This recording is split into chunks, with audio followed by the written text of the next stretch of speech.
So other big news that everybody's been talking about, the federal government announcing that all COVID border restrictions will end as of this Saturday. Oh, he's not here for it. Wow, people are happy about this. So what does that mean? It includes mandatory vaccinations over, testing and quarantine of international travelers returning to Canada over, as well as mandatory masks on planes and trains. Bye-bye as of this Saturday. Okay, Ali, we're going to kick this off with you. What are your thoughts on this? Does it feel like we're kind of entering a new phase of the pandemic? Yeah, I mean, you know, on paper, I love this idea of no more masks on plane, on a plane. But then, have you ever been on a plane and beside you somebody has this horking cough that kind of appears, and you can hear stuff rolling around in their throat? Oh, gosh. I'd like to have a mask handy. I'd like to have a mask on me at all times. Yeah. Which you can still do. And I'm going to do that at the very least. At the very least for yourself. Yeah, I mean, I love the idea of getting back to normal, but I still know a lot of people who have COVID, and I don't think we're fully in the clear, but it does feel like our mindset is so much healthier. You know, a lot of people I knew were getting really down. You know, comedians are a lot of my friends, and they couldn't go out and get the therapy that they get from being on stage. They couldn't provide the thing that gives them meaning. Not just comedians, obviously, but comedians. So I know a lot of people were getting pretty down. So I feel like we may be over that. Our mindset is in a better, healthier place for many of us. But planes and places where people can cough and I can feel the spray, I'm gonna still keep those masks handy. Are you ladies happy about this or not? I don't know about you guys. Okay, so during the pandemic, I covered this and I talked to a lot of epidemiologists, and the question was always like, when is this gonna be over? When are things gonna be back to normal? And they said, eventually, we just have to wait. So on the one hand, I think we're all very happy and relieved that we're seeing the end of this. But as a self-proclaimed germaphobe, I'm gonna be honest with you, there are parts of the pandemic lockdown that I'm kind of missing. Like the 6 feet apart, people coughing into their elbows, people wiping things down. And before this announcement, I feel like everybody just kind of forgot that the pandemic was over. I feel like, remember the good old days when you could stand in an aisle in a store and if somebody came down, you could give them the, I'm in this aisle, please wait till I'm gone. I feel like that is gone, and now we've all gone back to normal. The other day I was in a store and I wanted to look at a shoe, and there's a woman next to me and she's looking at a shoe. She sneezed on the shoe and put the shoe back, and I was like, I'm sorry, are we out of this? Like, that's the part I really wish. I'm really surprised the amount of people I feel breathing down my neck in a store, like they're so close. I'm like, didn't we learn anything about this? We should still keep that 6 feet apart. Do you think that vaccinations have changed something?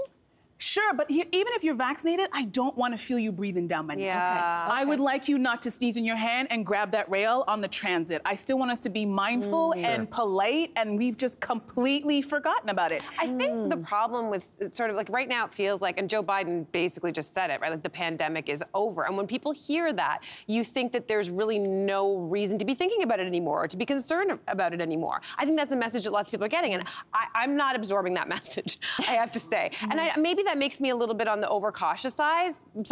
I'll take that, guilty as charged. The fact is that like thousands of people are still dying every day. And in the US alone, let's just do a comparison. The current rate in the US will still amount to around 150 deaths per year. Compare that to the flu season, which over the past decade, did I say 150,000? Did I say that properly? 150. Yeah.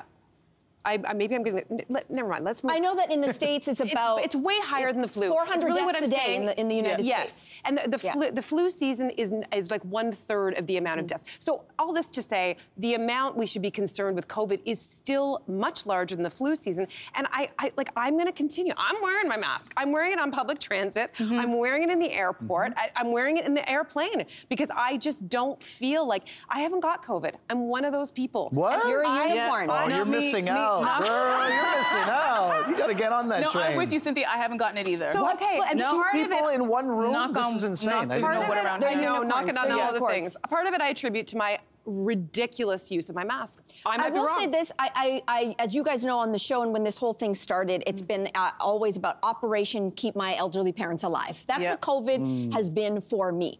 I did things with my daughter so that she wouldn't be in a big class, so that I could still see my parents. Everything was about keep my parents alive. And my parents have had 4 doses of the vaccine. I'm getting my 4th dose next week. My daughter's getting her 3rd dose next week. Because I do believe in science. I do believe in the, even though it doesn't necessarily prevent you from getting it, I'm getting the new Omicron bivalent. Is that how we say it? Yeah. Yes. And I believe in science, and I think for someone like me who's younger, healthier, I'm not worried for me. I've always just been worried for my parents. But them, they actually just got COVID after 4 doses. My dad was just barely a little cough. My mom got really, really sick. She had to take Paxlovid. She's 82. We all got really, really worried. Luckily, she didn't end up in the hospital. So what is all of this to say? I do believe the government when they say this is now a shift from government responsibility to personal responsibility. So my parents will probably still continue to mask when they're out in public in very crowded places. I still wear my mask on transit. But on the other hand, I also believe in the power of the vaccines to allow me to live some kind of normal life. So I do side with the government here, guys. Like personal responsibility. You know your risk. Yeah. Don't be YOLO, you know, no vaccines, and I'm in here in a crowded room. Well, if you get it and you end up in a hospital. Yep. What about the power of germs, though? I saw an elderly lady the other day lick her thumb and then open the grocery bag to put some radishes This is in what there. I'm talking And I'm about. like, oh, is that? This. I thought that couldn't this is believe it. exactly what I'm talking about. I thought that we learned that those things just are a bad practice, regardless if you have the vaccine or not. Let's just not go back to those bad habits. But the time she saved opening the bag compared to what I was doing, I thought that was still... It was worth It wasn't worth it. It wasn't worth it, but I was a little envious. Hey there, wasn't that great? Do you know where you can find some equally good content? Our YouTube page. It's filled with discussions, debates, and some laughs. Head there now, like and subscribe.